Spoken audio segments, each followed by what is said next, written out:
민중의 함성이 곧 헌법이다. 이 땅의 철학자 도올 김영옥. 겨울이 오고 있다. 아니, 봄이 오고 있다. 아니, 혁명이 오고 있다. 우리 민족 최초의 진실한 혁명. 잔인한 4월보다 더 잔인한 달이 다가오고 있다. 나는 너무 슬프다. 우리 조선의 민중이 너무 가슴 아파한다. 내가 왜 이렇게 갑자기 먹구름 낀 죽음의 계곡에 갇혀 절망의 탄성을 바라고 있는지 도무지 종잡을 수 없다. 묵시문학이 말하는 아비규환과도 같은 혼돈 속에서 나는 기묘하게도 도올의 로마인서 강해라는 희한한 성서 주석서를 집필하고 있었다.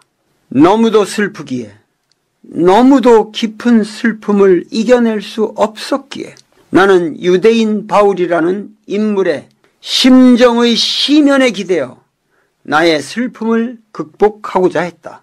로마인에게 보낸 이 바울의 서한은 예수라는 인물이 죽은 지 불과 25년 만에 쓰여진 것이며 그 서한이 완성된 후 15년 만에 예루살렘 성전은 파괴된다.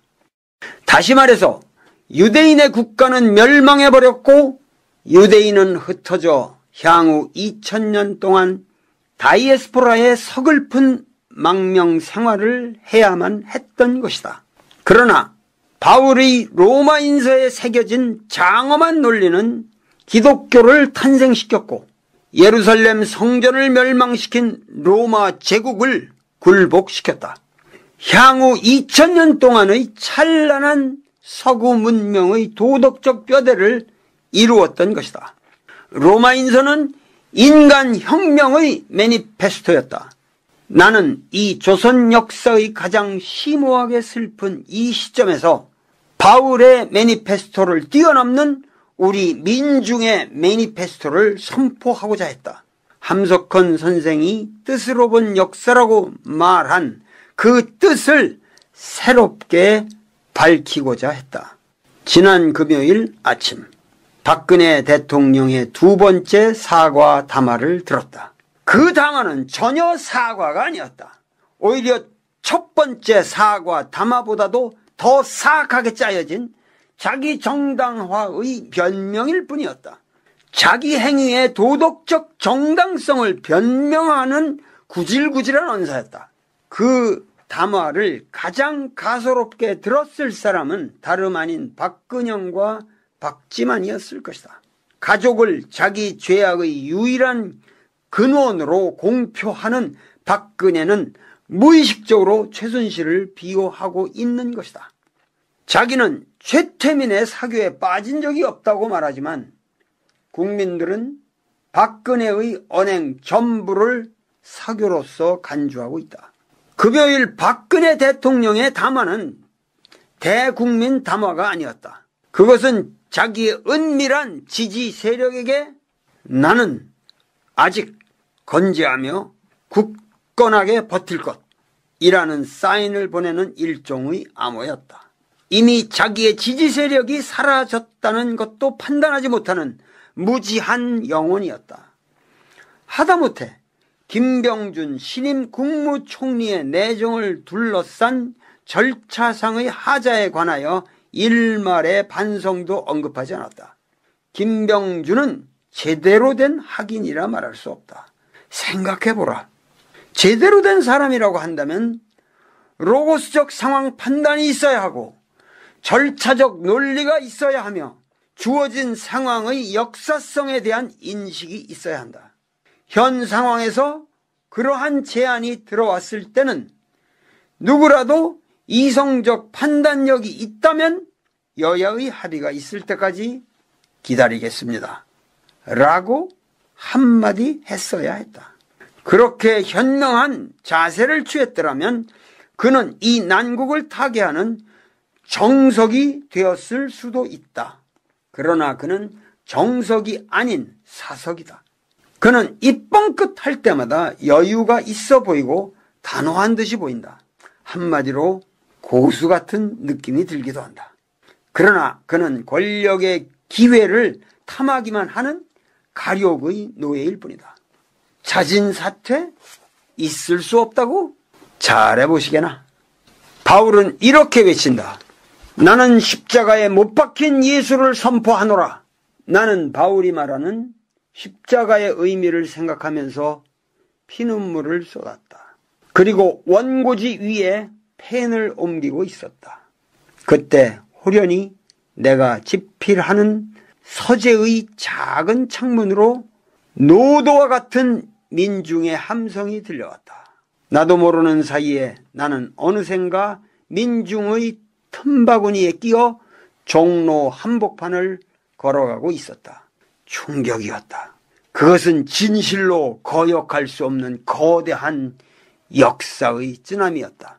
종로 대로로부터 광화문 사거리 주변을 꽉 메운 인파는 1만, 2만으로 셀 수 있는 그런 풍류가 아니었다. 20, 30만의 인파가 외치는 함성은 순간 나의 의식의 장에 저 바이칼호로부터 대흥안령을 거쳐 백두, 두륜에 이르는 거대한 광야의 지맥을 연상시켰다. 최근 나는 동북 삼성의 고구려 발해성을 답사하여 나의 살던 고향은이라는 다큐멘터리 영화를 만들었다. 맞았다. 그래, 맞았다. 이게 바로 내가 살던 고향이었어. 자동차가 사라진 텅 빈 종로와 질풍노도와 같은 인파의 홍류는 해방된 고조선의 영고 동맹제와도 같았다. 나의 살던 고향은 꽃피는 산골. 그곳은 억압도 착취도 사기도 없었단다. 조그만 밭대기 하나 있으면 못 살 일도 없었고 잘 살게 해준다고 꼬시는 사람도 없었단다. 내 주목을 크게 끈 1000명 가까운 한 시위대는 바로 중고생 집단이었다. 중고생이 일어났다. 중고생이 분노했다. 박근혜는 물러가라. 사과 말고 사퇴하라. 새누리도 공범이다. 재벌기업 해체하라. 내가 중고생 시위대 앞에서 같이 종로를 활보하자 내 주변으로 엄청난 인파가 모이기 시작했다. 선생님, 저 기억 못하세요? 고대 농학대 82학번 아무개예요. 저 선생님하고 같이 길거리 데모하면서 체류탄도 무척 함께 뒤집어 썼잖아요. 아, 그래, 맞다. 네 아무개 아니냐? 이렇게 저렇게 나는 또다시 30년 전 6월 항쟁의 열풍으로 되돌아가고 있었다. 나는 당시 왕정이냐 민주냐 라는 글을 발표하고 단식에 돌입했다.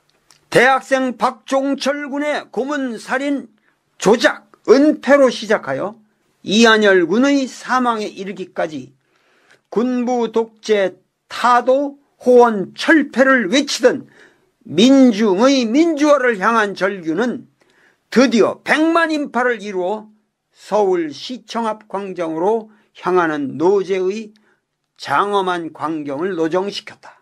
그러나 1987년 6월 항쟁과 현금의 11월 항쟁은 매우 성격이 다르다.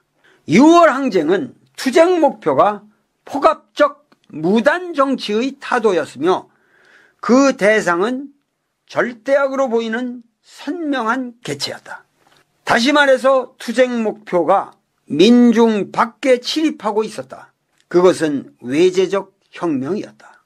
그러나 11월 항쟁은 투쟁 목표가 가냘픈 여인 허수 아비를 둘러싸고 놀아난 행정, 입법, 사법, 언론, 문화, 체육, 국방 전반의 국가 체제의 부패요, 괴멸이요, 야비한 기만성이다. 그 대상도 절대악으로 보이는 선명한 개체가 없다. 최순실이 대상이 아니라 그 야비하고 비열하고 저속한 뚜쟁이 아줌마를 국가 최고의 권력으로 만들어 놓은 장기간에 걸친 국가 권력 체제의 농간이요, 농단이요, 농권이다. 투쟁 목표가 민중 안에 거미줄처럼 들어와 있다. 그것은 내재적 혁명일 수밖에 없는 것이다. 그것은 민중의 자발적 각성의 힘에 의하여 민중 스스로를 개혁하고 개벽하는 어려운 혁명일 수밖에 없는 것이다. 그러나 아이러니컬하게도 그 험로의 종착역은 눈앞에 다가와 있다. 종착이야말로 진정한 시발인 것이다. 광화문 앞에 설치된 대형 스크린 무대 위로 아주 평범하게 보이는, 말도 아주 소박하게 하는 나이 지긋한 아주머니 한 분이 올라왔다. 그녀는 말했다. 하야라는 말은 할 수 없어요. 하야라는 말은 위험 있는 대통령 인격체를 전제로 해서만 가능한 말이잖아요. 그러나 박근혜는 이미 대통령이 아니에요. 대통령으로서의 위엄과 위신과 인격과 국정 승행 능력을 다 상실했잖아요. 박근혜는 대통령이 아닙니다. 박근혜는 불쌍하고 외로운 병자일 뿐이에요. 박근혜는 빨리 청와대를 걸어 나와서 병원으로 가야 됩니다. 빨리 박근혜를 입원시켜 줍시다. 거대한 찬사의 함성이 일시에 폭발했다. 나는 순간 직감했다. 우리의 민중은 이미 루비콘 강을 건넜다. 바스티오 감옥은 이미 터졌다. 노론, 친일파, 친미 반공 세력의 강고한 족쇄는 이미 풀렸다. 나는 민중의 한 사람으로서 무대 앞에 앉아 있었다. 나는 민중에 의하여 발견되었고 민중의 함성에 떠밀려 무대 위에 설 수밖에 없었다. 사랑하는 동포 여러분, 그대들은 왜 이 자리에 나와 있습니까? 박근혜 정권을 타도하기 위해서입니까? 최순실, 최태민이라는 터무니없는 인간에 대한 분노를 표출하기 위해서입니까? 이 순간 여러분께서 단상에 서 있는 돌을 바라보는 그 가슴에 뭉클거리는 감정, 그리고 뇌리에 떠오르는 모든 일치된 언어, 그것은 바로 하늘의 소리입니다. 그것이 바로 이 시대의 철학이요, 이 시대의 정언명령이며 이 시대의 헌법입니다. 헌법은 조문이 아닙니다. 그것은 오로지 투쟁으로만 획득되는 민중의 양심이며 양식이며 끊임없이 변하는 괴상과도 같은 것입니다. 나는 말합니다. 그 분노의 불길로 우리 스스로의 존재, 그 자체를 불살라야 합니다. 우리 존재를 얽매고 있는 모든 체제의 압박을 불살라야 합니다. 우리의 혁명은 정권의 변화를 뛰어넘는 우리 의식의 혁명이며 제도의 혁명이며 가치관의 혁명이며 새로운 사회를 갈망하는 소망의 혁명입니다. 우리 모두 헌인간을 십자가에 못 박고 새로운 인간으로 다시 태어나야 합니다. 이러한 혁명은 어떠한 정치적 술수나 타협으로도 이루어질 수가 없습니다. 오직 순결한 민중의 순결한 의지의 표출로서만 가능한 혁명입니다. 어떠한 감언 이설의 교사에도 속지 마십시오. 명이 혁파될 때까지 조금도 행진을 늦추지 마십시오.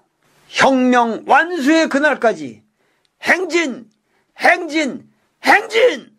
이것은 과연 무슨 말인가? 박근혜 정권이 들어서기 이전에 이미 청와대가 환관으로 득실거리게 될 것이라는 말로써 이 난국을 예언한 것도 나 도리였고, 박근혜 정권이 들어선 이후에 처음으로 대통령의 하야를 운의한 것도 나 도리였다. 한겨레 신문 세월호 참사 논설 속에서. 그런데 나는 최순실 박근혜 게이트가 터진 직후에 CBS 김현정 앵커와 가진 대담에서 모든 사람이 대통령의 하야를 자유롭게 논하고 있는 분위기에서도 나는 하야에는 반대한다는 역설적 논리를 폈다. 그러나 그 역설적 논리의 진의는 쉽게 하야하고 나면 그만큼 박근혜는 쉽게 면죄부를 획득할 것이며 또한 더욱 크게 문제가 되는 것은 박근혜라는 허상을 조장해온 정계, 관계, 재벌, 보수 언론, 보수 여론 조성층이 다 같이 쉽게 면죄부를 획득한다는 우려 때문이었다. 그렇게 되면 오늘의 사태의 죄악은 모두 박근혜, 최순실과 그 주변의 사기 집단 몇 명만으로만 귀결되고 우리 민족의 역사는 반성의 기회를 유실하고 만다. 비록 지지부진하고 더러운 변명의 추태가 계속된다 할지라도 그 과정을 존속시키는 것이 오히려 박정희, 박근혜 패러다임의 실상을 폭로하게 되는 것이다. 그러나 이러한 역설의 논리는 지금 박근혜의 두 번의 사과와 독선적인 신임 총리 지명 사태만으로도 설 자리를 잃었다. 박근혜는 이미 대통령의 직무 수행이 불가능한 금치산자와도 같은 인물이 되어버렸고 대통령직을 유지할 수 있는 도덕적 근거인 민심이 완벽하게 이반되어 버렸다. 이러한 사태에서 우리가 직면하게 되는 선택은 많지가 않다. 박근혜의 대통령직 유지는 국가의 혼란과 국민의 분노와 정계의 부도덕성을 증가시킬 뿐이다. 지금 정가에서 나도는 해법은 세 가지로 요약된다. 1. 하야. 2. 탄핵. 3. 거국 내각. 우선 우리 국민은 하야와 탄핵이 전혀 다른 차원의 문제라는 것을 알아야 한다. 탄핵은 현행법 질서 내에서 이루어지는 정당 간의 합의에 의한 정치적 프로세스이다. 그러나 하야는 정치적 프로세스가 아닌 초법적인 도덕적 선택, moral choice이다. 이 도덕적 선택의 1차적 주체는 박근혜라는 자연인이다. 그러나 이 자연인은 어떠한 경우에도 이러한 도덕적 선택을 자발적으로 내릴 수 있는 인격체가 아니다. 그러한 인격체라면 어찌 최순실 게이트의 사태까지 당도할 수 있었겠는가? 그러니까 탄핵의 주체가 정당이라고 한다면 하야의 주체는 국민이 된다. 하야를 하게 만드는 사역자가 국민이라는 뜻이다. 이 국민은 반드시 혁명의 열기를 누그러뜨리지 않는 각성된 국민이어야만 한다. 그런데 탄핵은 문제가 많다. 정당 간의 합의도 어렵고 최종적으로 헌재의 판결을 거쳐야 하는데 이 전 과정은 장기화될 것이며 박근혜는 면죄와 휴식과 도덕적 마비를 얻는다. 그리고 헌재의 판결은 국민이 바라는 결과를 초래하지 않으리라는 전망이 강하다. 국민의 소망이 물거품이 되고 마는 것이다. 기실, 탄핵은 국민의 입장에서는 헛수고일 뿐이다. 그렇다면 거국 내각이란 무엇인가? 국민들이 이 말의 함의를 정확히 깨닫기에는 너무도 많은 역사적 언어가 필요하다. 그 핵심을 말하자면 거국 내각이란 국회가 국채의 전권을 쥔다는 이야기인데 이것이 정의롭게 이루어지려면 대통령이 소속 정당을 탈당해야 하고 일체 정무에서 손을 떼야만 가능한 것이며 특검도 거국 내각이 구성한 엄정한 수사기관이 되어야만 한다. 그런데 실상 거국 내각은 이루어지기가 어려우며 그 실제 내용으로 말하자면 하야와 크게 다를 바가 없다. 그렇다면 우리의 최종 결론은 단 하나만 남는다. 하야, 하야, 하야. 그리고 또 하야. 하야를 강행하는 주체는 국민이다. 다시 말하자면 지금 이 시점에서 하야라는 평화로운 사태를 유발시킬 수 있는 힘은 정객에게 있지를 않다. 국민이 국민의 힘으로 국민을 위하여 국민의 역사를 새로 써야 한다. 여기 내가 말하는 평화로운 사태라는 말의 함의에 모두가 주목해 주기를 바란다. 지금 집권자들은 국민의 분노나 항거나 시위를 과소평가하고 있을 수도 있다. 집권의 야욕을 허심하게 내려놓지 않는다면 또다시 북한의 위협을 도발시키거나 혹은 계엄 사태를 구상할지도 모르겠다. 우리 국민은 더 이상 이렇게 캐캐 묵은 수법에 농락당하지 말아야 한다. 군대도 이러한 사태에 대해서는 명령이 아닌 자체의 이성적 판단을 따라야 할 것이다. 군대는 국가의 군대이며 국민의 군대이다. 경찰, 군대 모두 폭력적 사태를 유발시키는 일체의 경거망동을 하지 말아야 한다. 박근혜의 지지율은 제로다. 언론도 국민의 열기가 파생시킬 수 있는 불확정한 사태에 대하여 정의로운 판단을 잃지 말아야 한다. 이미 보수와 진보, 야당과 여당, 지배자와 피지배자, 있는 자와 없는 자의 구분은 무의미하다. 오직 불행한 사태의 저지를 위하여 박근혜의 하야에 총력을 모아야 한다. 그리고 나서 다시 생각해야 한다. 이 사태의 죄악을 죄악으로서 깨끗하게 종결시켜야만 한다. 오늘 이 위대한 혁명의 국면에 대인의 우환을 지닌 모든 동포들은 민주의 제물로서 모든 아집을 버리고 혁명의 완수를 위해 전진을 멈추지 말아야 할 것이다.